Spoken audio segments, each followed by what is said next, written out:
নানা আয়োজনে উদযাপিত হচ্ছে যুব মহিলা লীগের 22তম প্রতিষ্ঠাবার্ষিকী। সকালে রাজধানীর ধানমন্ডির 32 নম্বরে বঙ্গবন্ধু শেখ মুজিবুর রহমানের প্রতিকৃতিতে শ্রদ্ধা জানানো হয় সংগঠনের পক্ষ থেকে। প্রথমে শ্রদ্ধা জানায় যুব মহিলা লীগের কেন্দ্রীয় কমিটি।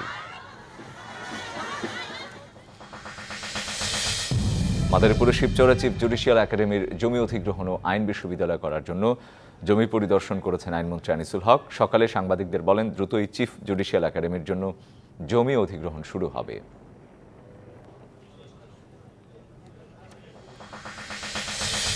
খুলনায় মুক্তিযুদ্ধের স্মৃতি বিজড়িত চুকনগরের বৌদ্ধভূমি স্মৃতিসৌধ পরিদর্শন ও কেডিএ 3 লিংক রোড নির্মাণ কাজের উদ্বোধন করেন গৃহায়ন ও গণপূর্ত মন্ত্রী আম ওবায়দুল মোক্তাদির।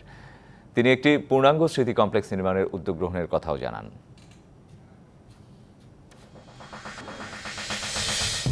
চাঁদপুরের মতলব উত্তর উপজেলার নাসিরাকান্দি এলাকায় নদী থেকে অবৈধভাবে বালু উত্তোলনের দায়ে 43 জনকে আটক করেছে উপজেলা প্রশাসন। এ সময় 10টি ড্রেজার, একটি বাল্কহেড ও 2টি স্পিডবোট জব্দ হয়। এছাড়াও 11,41,500 টাকা উদ্ধার করা হয়।